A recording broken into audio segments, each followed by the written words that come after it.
Venimos al Génesis. El Génesis destroza, el Génesis hace pedazos, el Génesis debate cualquier filosofía que el ser humano haya inventado para tratar de explicar de dónde venimos. Entonces, esta es la razón por la cual nosotros nos podemos parar ante cualquier auditorio de astrofísicos, de astrónomos, de psicólogos, de sociólogos, de antropólogos, de paleontólogos, etcétera, de antropólogos, etcétera, etcétera, y poder decirles, psiquiatras, psicólogos, que el contenido que tiene la Biblia, y demostrado desde luego a través de las evidencias que la Biblia tiene, científicas, proféticas, genéticas, biológicas, químicas, físicas, literarias, poéticas, etcétera, etcétera, no hay ningún sistema de pensamiento que se pueda igualar con los pensamientos de Dios. Entonces, el ser humano, pues desde luego que jamás podrá nunca saber de dónde venimos. ¿Por qué el ser humano jamás podrá saber de dónde venimos?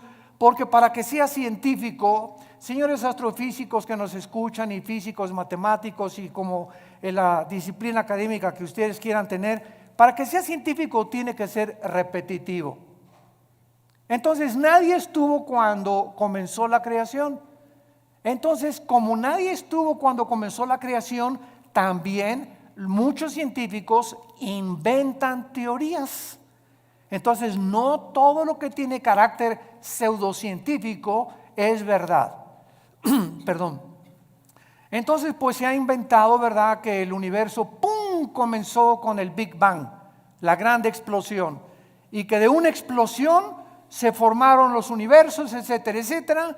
Y cuando oímos esto, como no estamos acostumbrados a pensar, síganme con mucho cuidado, el ser humano en su mayoría no está entrenado ni disciplinado a pensar. ¿Qué quiero decir con esto? Que no analizamos lo que eso nos enseña. Por ejemplo, tú vas a la escuela y a la universidad y te puedes graduar con un doctorado en filosofía, y al mismo tiempo que tienes un doctorado en filosofía o en ciencias políticas, al mismo tiempo has aceptado que venimos del chango. ¿Por qué lo has aceptado? Lo has aceptado como un dogma nada más, porque tú mismo sabes, si tienes un poquito de mente analítica, que es imposible que el ser humano científicamente proceda de los animales, sobre todo a la luz de la misma ciencia. En 1954, recuerden ustedes que hubo dos doctores norteamericanos, el doctor Watson y el doctor Crick, que se les dio el premio Nobel de Medicina, 1954.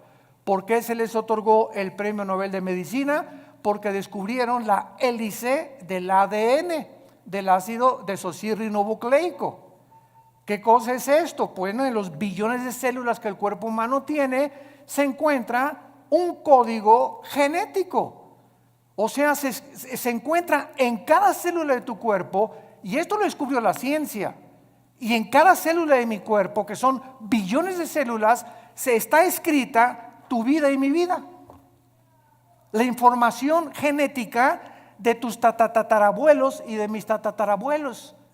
Y en cada célula de tu cuerpo está el color de tu piel, el color de tus ojos, la estatura que tú ibas a tener, todo absolutamente codificado en cada célula. Ahora, muy bien, si pensamos y seguimos esta línea de lógica, si yo me encuentro una carta en la playa donde dice: Chencho, te quiero y te amo, te fuiste y me dejates, como quiera que esté escrita la carta, esas sentencias, esa unión de pensamientos no lo puede producir la arena del mar. Aquí detrás de esa carta, por más que yo quiera tratar de entender que fue otra cosa, hay una inteligencia que escribió eso dirigido a otro ser humano. Entonces, es exactamente como cuando nosotros llegamos a la conclusión de que esa inteligencia y esa información que tienen nuestras células fue por accidente. Ahora, ¿qué dice la genética? Que el esperma de un chango es imposible que produzca un hipopótamo. Y que el esperma de un gato es imposible que produzca un perro. Y que el de una vaca produzca una jirafa. Y que el ser humano tiene las cromosomas XY, el varón, la mujer tiene las cromosomas XX. Y cuando tú y yo nacimos, los varones, cuando mi papá se tuvo relaciones con mi mamá, el cromosoma Y de mi papá fertilizó el óvulo de mi mamá X, y tú y yo nacimos macho camachos. Entonces, si tú vas al médico y te haces un examen de sangre y sale que tienes el cromosoma Y, pero aquí dices que no, que eres mujer, entonces tu problema biológico no es biológico, sino es un problema mental. Tienes un tornillo flojo aquí adentro, porque biológicamente Dios nos creó diferentes a los hombres y a las mujeres, haciendo a un lado ya la Biblia. Entonces nos damos cuenta que a través de la misma descubrimientos de la genética y de la ciencia corroboran que la Biblia tenía razón, que es imposible que de una explosión hayamos salido todos, porque la primera pregunta es: ¿quién produjo la explosión? Pregúntale a tu padrino el ateo. ¿Quién produjo la explosión? ¿La nada? No produce nada. Ahora, muy bien, siguiendo este pensamiento, si hubo una explosión, la materia produce el pensamiento, la materia produce la conciencia. Entonces nos damos cuenta que nunca hemos pensado de una forma racional como somos supuestamente racionales. Aceptamos como dogmas de fe lo que se nos enseña sin haber analizado mentalmente lo que se nos enseñó. Y así pasa con la religión también. Tú y yo venimos de una religión popular donde se me enseñó, es un dogma de fe creer esto. Me acuerdo cuando yo tenía 13 años y quería ser cura, que le preguntaba yo a los obispos: oiga, ¿por qué esto? ¿Por qué Dios permitió el diablo? ¿Y por qué José no pudo tener relaciones con María? Es dogma de fe y lo tienes que creer. O sea, no pienses, acéptalo nada más. Y fue cuando yo me rebelé y me volví ateo. Entonces tuve como 15 años, 17 años en el ateísmo.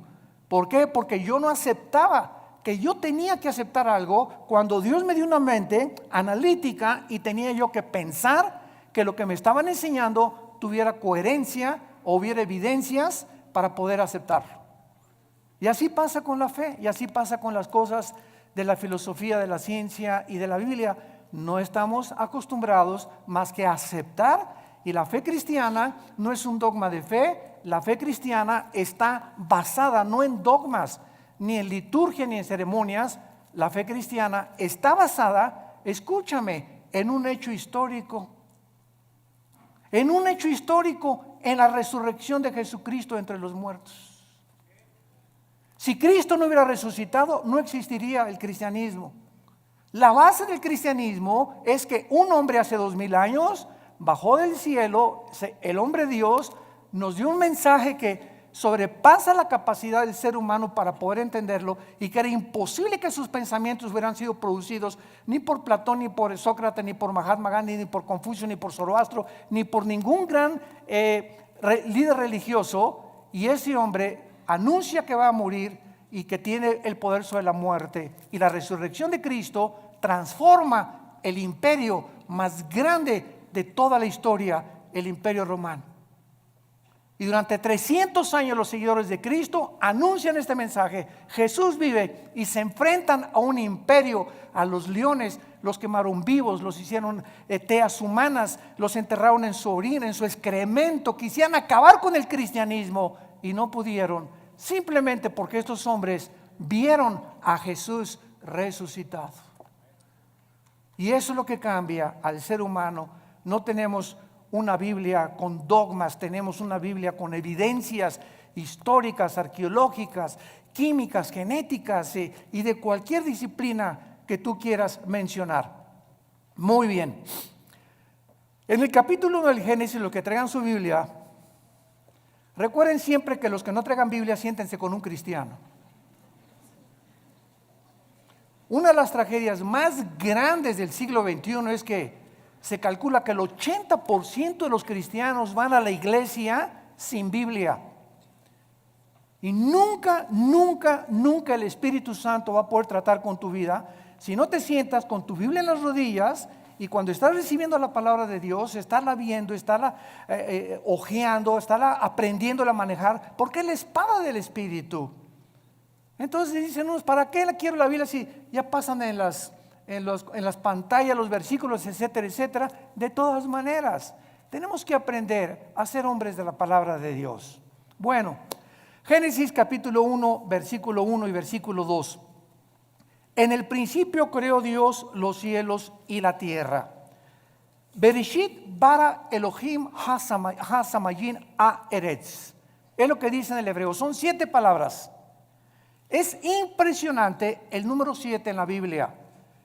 Esto se llama en la Biblia la gematría, con G de gárgara, gematría. ¿Qué es la gematría? La gematría estudia la relación que existe entre los números y las letras. Entonces, cuando venimos a un libro como la Biblia, no es coincidencia que desde el primer versículo se demuestre que el 7 es el número de la perfección y el número con el que termina la Biblia en el Apocalipsis. En el Apocalipsis el 7 está desde el primer capítulo hasta el último capítulo. 7 espíritus, 7 sellos, 7 trompetas, 7 copas, etcétera, etcétera. 7, 7, 7, 7.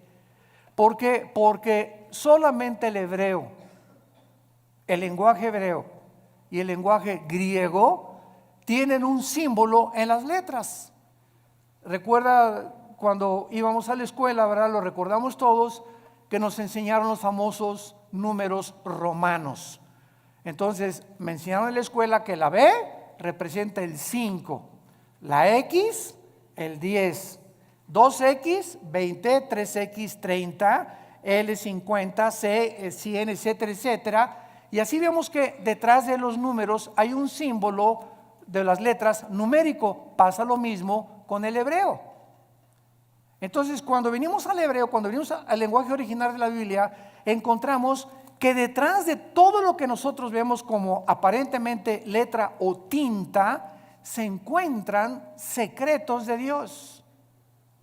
Hace algunos años, ustedes recordarán los famosos códigos de la Biblia, que unos judíos, cuando se inventaron las computadoras, comenzaron a computarizar principalmente el libro del Génesis y encontraron lo que se llaman los números secuenciales, que cada 7 letras o cada 7 versículos se encontraba el nombre de Yoshua, que es Jesús. Y que a través de este análisis comenzaron a encontrar que había tantas cosas escondidas que era imposible que los seres humanos lo hubieran podido hacer. Así que si un ser humano hubiera comenzado a inventar, en el principio creó Dios los cielos y la tierra, ¿quién se lo dijo? Y el orden que tenemos en el Génesis de la creación es el orden en el que la ciencia corrobora que así existió la creación. Por ejemplo, nosotros no podíamos existir si antes no existieran las plantas por la fotosíntesis, y si no existiera el agua, y si el sol no estuviera alumbrándonos, ni la luna tampoco, ni la tierra girando perfectamente bien sobre su eje alrededor del sol. Antes de que el ser humano fuera colocado en el planeta Tierra, Dios ordenó un medio ambiente adecuado para que tú y yo pudiéramos existir. Antes de que Dios nos pusiera aquí en este ambiente, en la tierra, nosotros hacemos todos los días así y respiramos. ¿Te has puesto a pensar qué es lo que respiras? Estamos respirando una mezcla de hidrógeno que es como un 82% mezclado con oxígeno y otros gases. Y esta combinación de gases que estamos respirando es perfecta para que mis alvéolos pulmonares puedan verdaderamente sostener mi vida y ese oxígeno mantener las neuronas de mi cerebro funcionando. Y si yo me salgo de la atmósfera y me voy a la luna o a algún otro planeta, nos ahogamos, porque no existe fuera de la atmósfera, ni en toda la Vía Láctea, ningún oxígeno combinado, ni hidrógeno, ni gases, para que el ser humano pueda sobrevivir. Cuando tú tienes un niño, o cuando estás embarazada y vas a tener un niño, ¿qué es lo que hacen las mamás antes de que nazca? Pues preparan la cunita y preparan el zarapito y preparan sus chupones. O sea, cuando el niño nace ya tiene un medio ambiente adecuado para poder sobrevivir y para que el mundo lo reciba. Entonces ya la mamá tiene su cunita y todo precisamente porque lo preparó antes de que él naciera. Dios, antes de colocar al ser humano en este planeta, todo lo preparó. Nos puso una puesta del sol, valles, agua limpia, árboles, manzanas para que cuando yo arrancara una manzana tuviera las propiedades nutriológicas y las vitaminas y los minerales que puedan ayudarme a mi digestión. En el plátano Dios le puso mucho potasio, que es bueno para el cerebro. En las uvas le puso antioxidantes. Y así vemos que en todo lo que nos rodea está interrelacionado con nuestra existencia y sobrevivencia. Entonces no es coincidencia que yo agarre una nuez, que agarre un higo, que agarre un plátano, que agarre una manzana, un durazno, etcétera, etcétera, y tenga lo que me rodea, las características para que yo pueda seguir viviendo. Esto es maravilloso, pero repito, no nos hemos puesto a pensar en eso. Todo lo aceptamos, ¿verdad? El plátano y la manzana. No, pues sí, pero sigo creyendo que vengo de Chita. Pero así es como nosotros hemos vivido por mucho tiempo. Y santos de Dios, ya basta. Tenemos que comprender que Dios nos ha revelado, dice Efesios 1, el misterio de su voluntad. Dios quiere que nosotros podamos conocer los secretos que todavía el mundo no ha conocido, por lo cual el mundo se encuentra al borde de una tercera guerra mundial. Estamos en el siglo XXI y vemos ahorita un desajuste total de los gobiernos, de las ideologías, de las filosofías. La misma ciencia está como loca tratando otra vez de a ver si a través de la ciencia podemos nosotros sobrevivir.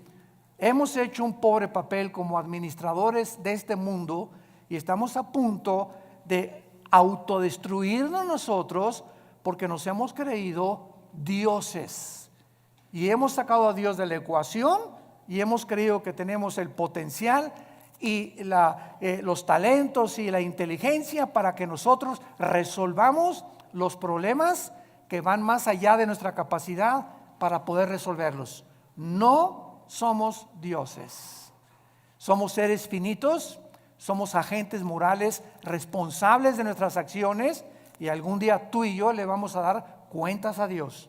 Si tú mueres ahora en Navidad o el 25 o el 31 de la borrachera que te vas a poner o el año que entra, en el momento en que tú mueras, se acabó para toda la eternidad tu oportunidad de venir hoy a la cruz. Cuando oigas su voz, no te endurezcas. Tú ni yo no sabemos cuándo Dios nos va a llamar a partir y a salir de este mundo al otro mundo que es más real que en el cual estamos viviendo. La Biblia dice, prepárate para encontrarte con tu Dios. En el principio creó Dios los cielos y la tierra. Veamos nosotros en primer lugar la palabra Bereshit, que es la palabra que se tradujo principio. Y es la palabra que se tradujo en el griego para orígenes. Bereshit, con B de burro. S-H-I-T al final, Bereshit. La palabra Génesis es la palabra hebrea Bereshit, que significa orígenes. Síganme con mucho cuidado. Antes de que Dios dijera en el principio, ¿Dios existía, sí o no? Ok, Él existía antes de el tiempo, el espacio y la materia. Cuando Dios dice en el principio, estamos viendo el principio del tiempo, apúntalo, el principio del espacio y el principio de la materia, exactamente como la física lo confirma y lo certifica. El espacio, el tiempo y la materia son indivisibles. No puede existir el espacio sin la materia, ni la materia sin el tiempo. Y esta fórmula o estos tres elementos que son los que forman el universo que nos rodea, fue precisamente lo que hasta 1900, aproximadamente entre el 32 y el 42, un científico alemán que huyó del nazismo a Estados Unidos, llamado Alberto Einstein, descubrió con su famosa fórmula de la teoría de la relatividad. La energía igual a m a la masa por la velocidad de la luz al cuadrado. Y con esta fórmula Einstein corroboró claramente que el tiempo está unido al espacio, el espacio con la materia, y que solamente son medidas de nosotros, porque el universo no es infinito como se creía hasta el siglo XIX, y hasta el siglo XX, con los descubrimientos de Einstein y de los científicos genetistas, el doctor Crick y el doctor Watson, comenzamos a entender que todo lo que se enseñó por casi 19 siglos de Cristo a nuestros días, la ciencia se equivocó, y que la Biblia ya lo afirmaba con siglos de anticipación. En el principio hubo un principio, el universo no es infinito. Y si hubo un principio, hay un final. Y a finales del siglo XIX comienza otra teoría científica a demostrar la Biblia, la famosa ley de la termodinámica, las leyes de la termodinámica. La primera ley y la segunda ley de la termodinámica confirman que nada se crea ni se destruye. La segunda ley afirma que el universo está en un proceso de deterioro, que todo se tiene que descomponer, todo se tiene que oxidar con el tiempo, todo se tiene que echar a perder. A tu carro le tienes que estar continuamente echando aceite para que funcione el motor. Tenemos que estar tomando agua nosotros, vitaminas. Estamos en un proceso, en un universo donde el mismo Sol pierde millones de toneladas masa por segundo. El Sol pierde millones de toneladas masa por segundo. Esto establece la segunda ley de la termodinámica, y lo confirma después Hebreos 1 del 10 al 12. Señor, en el principio tú eres para siempre, todo desaparecerá, pero tú permaneces por toda la eternidad. La Biblia ya enseñaba que el universo tenía algún tiempo que terminarse. Esto se conoce en la física como la ley también de la entropía, si lo quieres apuntar. La ley de la entropía, del desgaste, que la Biblia tiene otro nombre, y es en Romanos 8 la ley de la corrupción. Todo se está corrompiendo, todo se está echando a perder. Vivimos en un universo donde nacemos chiquititos, llegamos a lo máximo de nuestra creación de la juventud, a la tercera, ahora dicen que ya no es la tercera edad, sino que es la cuarta edad también. Y los que llegan a la cuarta edad, ¿verdad? Ya comenzamos a ser los viejitos como fuéramos chiquitos, ya nos tienen otra vez como bebés que cuidarnos, que sentarnos en silla de ruedas, que darnos de comer en la boca, porque se nos comienza a encoger todo el cuerpo, comenzamos a perder funciones del pulmón, del corazón late con más resistencia y con más trabajo, y todo otra vez regresamos otra vez a la tumba, porque del polvo de la tierra el cuerpo humano fue formado también de acuerdo a la Biblia. En el principio creó Dios los cielos y la tierra. Entonces, este principio es algo increíble, porque Dios era eterno. Vean esto, aquí está la eternidad. En la eternidad no existe el tiempo.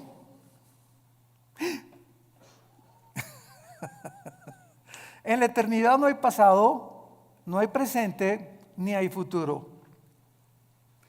En la eternidad es una dimensión donde nosotros todavía no estamos más que espiritualmente ya somos partícipes de la eternidad al haber entrado Jesús a vivir a nuestra vida. Esta es la vida eterna, Juan 17, 2 y 3, que te conozcan, que conozcamos. Ya estamos en la eternidad, aun cuando no estamos experimentalmente en la eternidad, aunque no estamos físicamente en la eternidad, hasta que nuestros cuerpos sean renovados, resucitados, con las características para vivir en otra dimensión que no es el planeta Tierra, ni en el universo donde tú y yo vivimos. Entonces, en la eternidad, como no existe el tiempo, Dios se revela a Moisés y le dice: mi nombre es Pancho. ¿Eso dijo? Llámeme Juan, llámeme Santiago. Dios le dice a Moisés en Éxodo 3: te voy a dar mi nombre, Moisés. Y nos funda los fusibles el nombre de Dios. Yo soy el que soy. Que es la palabra hebrea Yahweh, que los judíos ni siquiera se atreven a mencionarla, porque son 4 letras nada más, y que no se atreven a mencionar por lo consideran demasiado sagrado. Todos los judíos, en lugar de decir Yahweh, dicen Adonai. Y por eso, ¿verdad?, hay muchos judíos que quieren que nosotros los cristianos no digamos Dios. Y cuando ellos escriben Dios ponen D mayúscula, guión o S. Y para no poner la palabra entera Dios. Bueno, es la forma de pensar de ellos, ¿no? Y nosotros tenemos otra forma de pensar, porque ese Dios del Antiguo Testamento se reveló en Yoshua, en Jesús, que significa el Salvador. Dios habita en la eternidad y por eso dice: yo soy el que soy, porque Él es el Dios del presente. Yo soy el que siempre he existido. Todo el universo y todas las criaturas tenemos una causa para existir. Una vez me preguntó un niño muy interesante y muy lógico: oiga, ¿quién creó a Dios? Una muy buena pregunta de los niños. Muchas veces ellos quieren pensar más que los mismos adultos. ¿Tú nunca te has preguntado eso? No, nada más leí el Calimán. Por eso. Este niño, cuando me dijo que quién había creído a Dios, me puso a pensar realmente. Y entonces, claro que le dije: espérame tantito. Me agarró de sorpresa, pero me acordé que en la física todo efecto tiene una causa.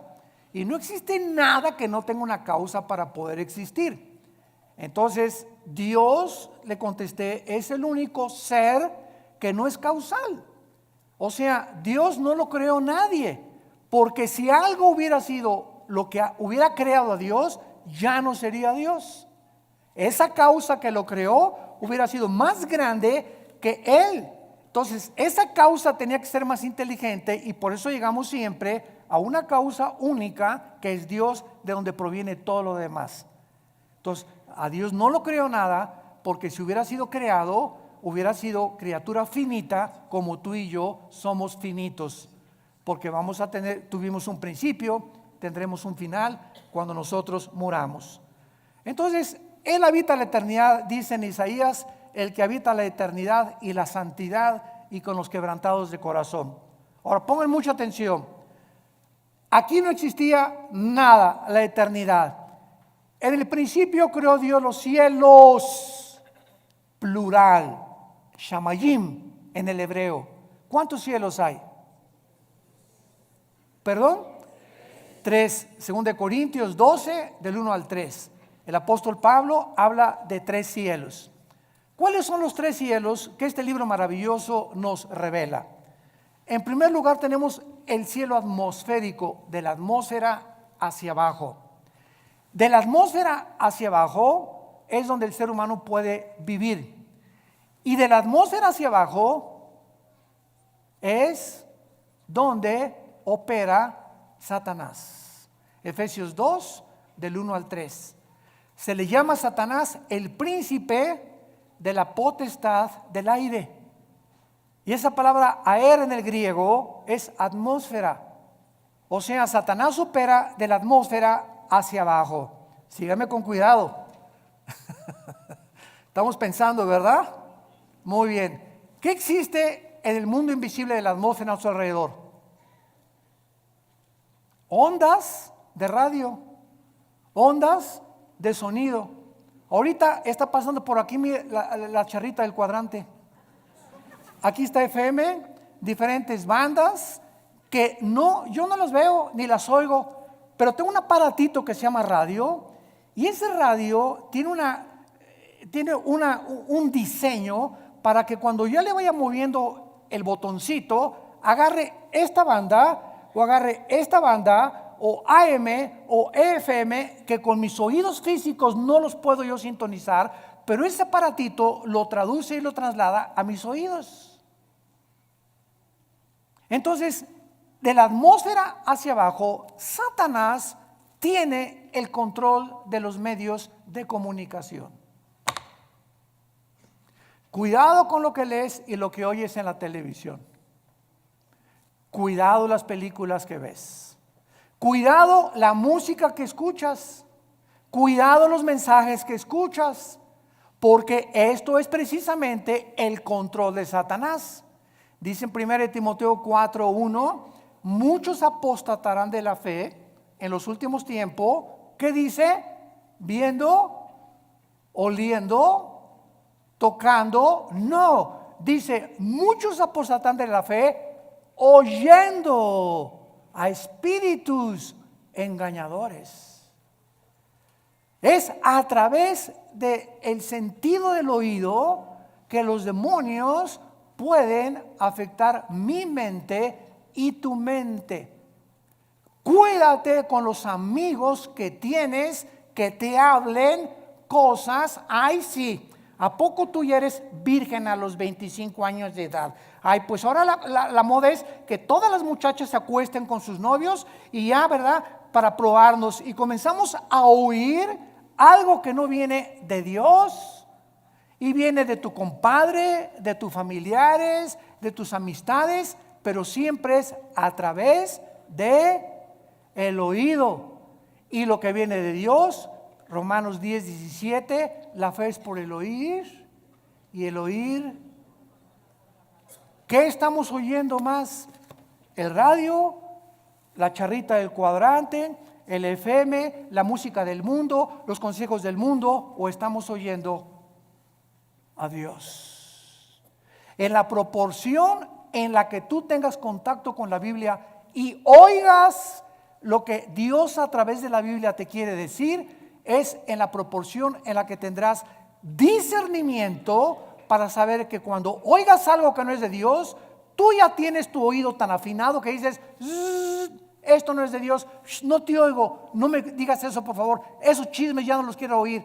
Y comenzamos nosotros a aprender a rechazar el espíritu de mentira y el espíritu de error que siempre viene a través de lo que oímos.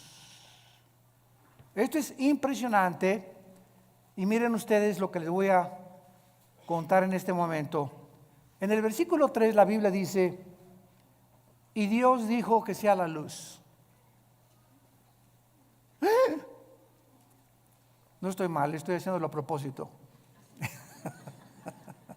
Oiga, pero ¿cómo es posible que Dios diga día la luz si hasta el cuarto día el Dios puso en movimiento el sol y la luna? Fíjense cuántas cosas hemos oído y no hemos pensado para saber que aquí hay una aparente contradicción. Oye, que sea la luz y hasta el cuarto día y Dios pone en movimiento el sol y la luna. Entonces, ¿cómo puede haber dicho Dios que sea la luz si hasta el cuarto día aparece el sol y la luna? La física nos va a ayudar. ¿Qué es la luz, señores físicos que nos acompañan? Bueno, estamos en el siglo XXI y hasta este momento solamente podemos concluir, dicen los físicos, que es un fluido de electrones o es un fluido de fotones, y hasta ahí se quedan los físicos. En otras palabras, lo podríamos resumir: la luz es energía. Energía. Muy bien. Cuando Dios dijo, antes de que cualquier cosa en el planeta Tierra funcionara, que sea la luz, Dios ponía alrededor de la Tierra energía que se conoce como la energía electromagnética. Apúntalo. El electromagnetismo es algo que rodea el planeta Tierra, síganme con mucho cuidado, y gracias a este poder electromagnético que rodea la Tierra, ahorita tú me estás escuchando. Porque del electromagnetismo hacia abajo, mi voz, el sonido viaja en ondas. La luz viaja también en ondas. Las tinieblas son estáticas. Las tinieblas no viajan. Las tinieblas están estáticas. La luz viaja.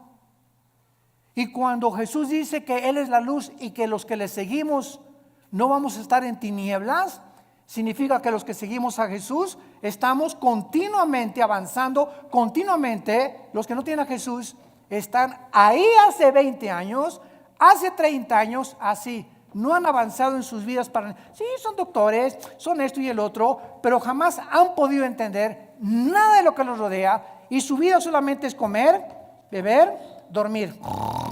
Como las vacas en la mañana, con la comida, la cena, y al otro día, ¿qué negocio voy a hacer? ¿Por dónde voy a avanzar? ¿Qué voy a estudiar? Y así llegan a los 70, 80 años de edad, nacieron en las tinieblas, vivieron en las tinieblas y regresan a las tinieblas. Nunca descubrieron el propósito por el cual Dios los creó. Igual que los mismos animales. Y así lo dicen los salmos. El hombre que no ha entendido a Dios es como los animales. Nada más que los animales nos ganan. ¿Cómo que nos ganan? Sí, el ser humano está aquí, los animales están debajo de nosotros y el ser humano, el animal mata por instinto, el animal sobrevive, el animal no tiene conciencia como tenemos tú y yo, pero cuando el ser humano rechaza esa conciencia y los valores de Dios, el ser humano desciende más bajo que los animales. Y es a donde la raza humana en este momento ha descendido. Matamos por placer y hemos llegado al colmo de decir el matrimonio no es entre un hombre y una mujer. Nunca verás a dos leones que se casan,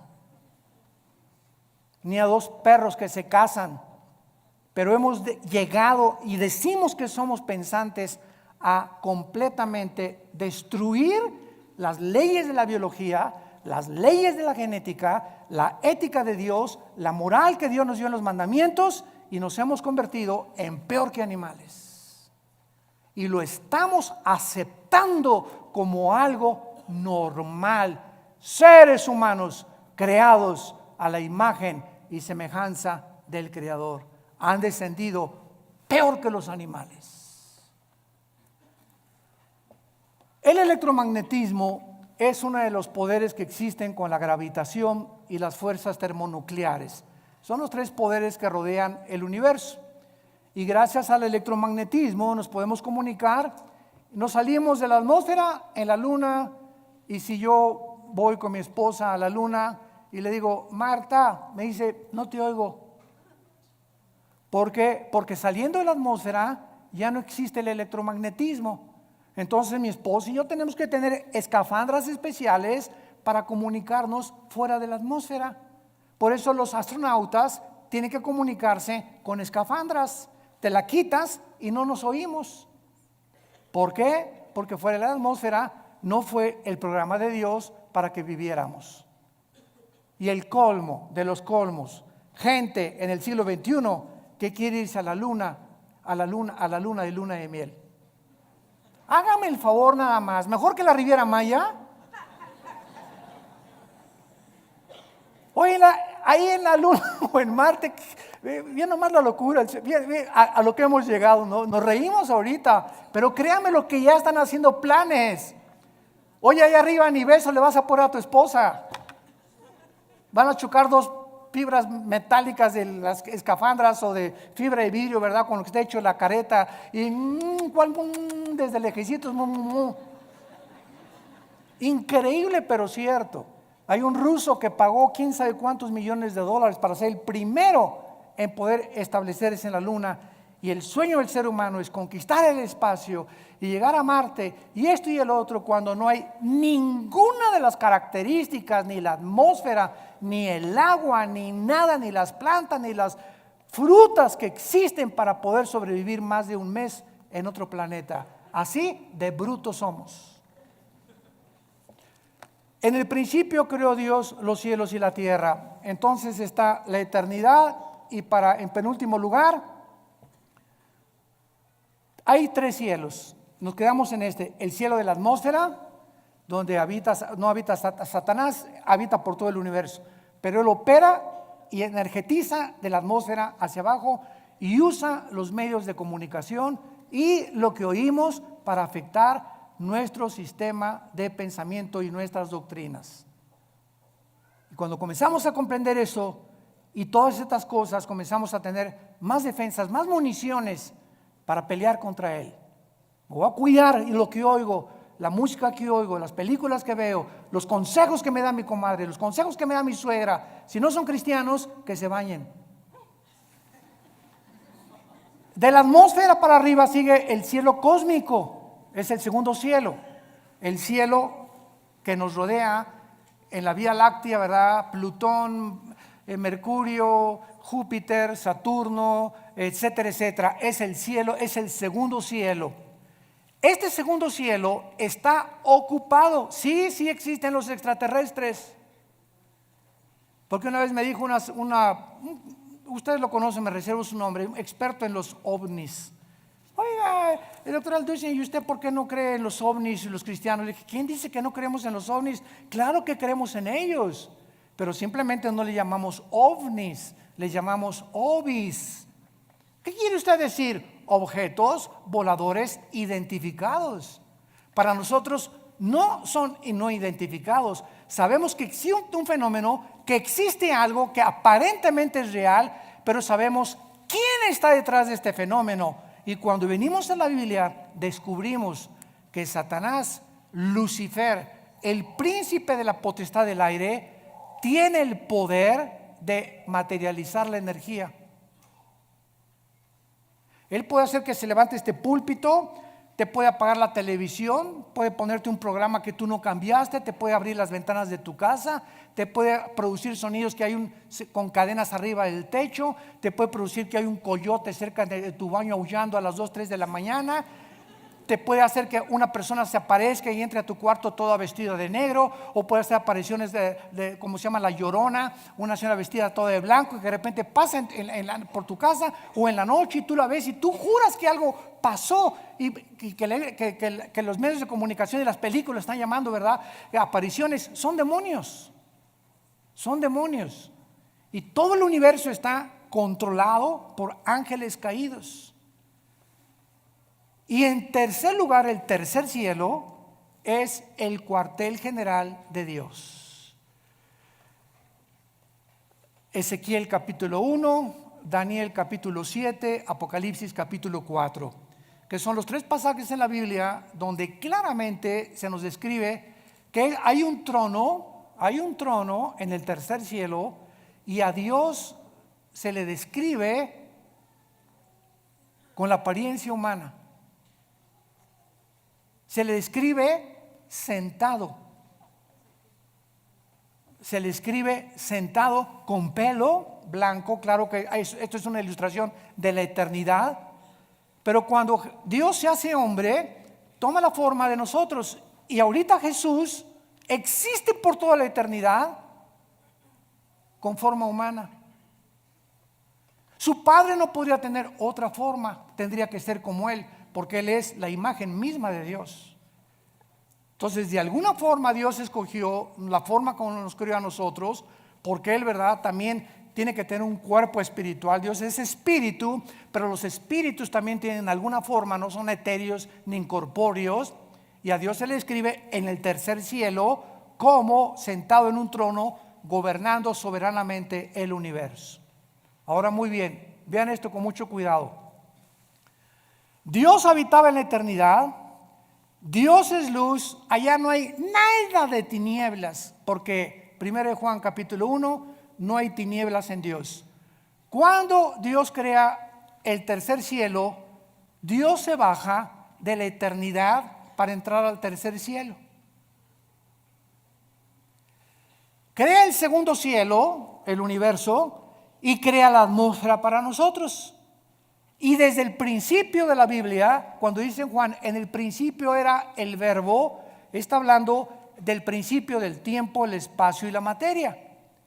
Que Jesús ya existía desde que Dios había hecho el universo. Y Él era Dios, Jesús era Dios. Todas las cosas por Él fueron hechas. Nada de lo que ha sido hecho fue hecho más que por medio de Él. En Él estaba la luz, y la luz en las tinieblas resplandece, y en Él estaba la vida, y la vida era la luz de nosotros. Así comienza el Evangelio de Juan capítulo 1. Entonces Dios baja al tercer cielo a habitar en un trono, porque antes del universo no necesitaba un trono. Un trono nos habla de gobierno, de dominio. Entonces cuando Dios decide, voy a crear un universo, y comienza con serafines, querubines y ángeles, Él tenía que darnos a conocer que un gobernante, alguien que está en un trono, es porque ejerce dominio. No hay un gobernante que no tenga súbditos, que no tenga leyes, que no tenga gobierno, porque sería un gobierno abstracto, ¿verdad? Sería un gobierno que no se podría ni siquiera llamar gobierno. Y esta es la razón por la cual Dios crea primero los serafines y los querubines. Síganme con cuidado. Los querubines y los serafines no son ángeles. La palabra querubín significa el que arde. Son criaturas que están junto a Dios. Lucifer era y es un querubín. Esto es impresionante. Arriba de Dios están los serafines, Isaías capítulo 6, que tienen más alas que los querubines. La palabra ángel, malak, con M de mamá en el hebreo, angelus en el griego, significa mensajeros. Entonces, Dios desde su tercer cielo decidió que iba a mandar mensajeros, entidades espirituales, a visitarnos, a entrar a nuestras 4 dimensiones donde tú y yo vivimos, con cuerpos diferentes a los nuestros, pero que estas criaturas que Él enviaba a la tierra se iban a llamar sus mensajeros. De ahí viene la palabra ángel, que significa mensajero. Los querubines no bajan a la tierra, los serafines no bajan a la tierra. Los que han visitado la tierra, los que fortalecieron a Cristo, los que caminaron en Génesis 18 con Dios que bajó y caminó y se acercó con Abraham y se sentó Dios a comer con Abraham, lo acompañaron 2 ángeles mensajeros. Estos ángeles entraron a Sodoma y Gomorra, ¿se acuerdan? Génesis 19, y fueron cuando los homosexuales y los sodomitas los vieron, pues los querían, ¿verdad?, tener relaciones con ellos, de la belleza con la que los ángeles fueron creados, que ante los ojos humanos, ¿verdad?, bueno, es impresionante, seres perfectos. Esto es muy importante para no confundir y llamar a todos ángeles. Todos los querubines es una entidad espiritual, los serafines es otra espiritual, y a los querubines se les llama también 4 seres espirituales en Apocalipsis capítulo 4, Ezequiel 1, Ezequiel 2 y Ezequiel capítulo 10, que son igualitos a los de Apocalipsis capítulo 4. Y cuando nosotros vemos esta distinción de criaturas alrededor de nosotros, comenzamos a entender que cada uno tiene características diferentes. Y quiero terminar con esto. Durante muchos años se nos enseñó que los ángeles caídos son demonios y que los demonios son ángeles caídos. Y los ángeles caídos no pueden meterse a una persona, los demonios sí. Los ángeles caídos son principados, son gobernantes, son dirigentes de las huestes espirituales de Satanás. Los demonios son otro tipo de criaturas que perdieron sus cuerpos. En alguna época del tiempo pasado, Dios los condenó a vagar. Ahora sí que se les llama en Guanajuato las almas en pena. O sea, criaturas que sufren por no tener un cuerpo. Entonces descansan, dice la Biblia en el Evangelio de Lucas, descansan al meterse una persona y al cuerpo de la persona le llaman su casa. Hasta con eso. ¿En dónde lo tienes tú? ¿En la cocina? Le llaman su casa y entran y salen a los seres humanos. Y hay demonios que entran en seres humanos de las 3 a las 6 de la tarde. Y Pancho es normal, una persona normal hasta las 3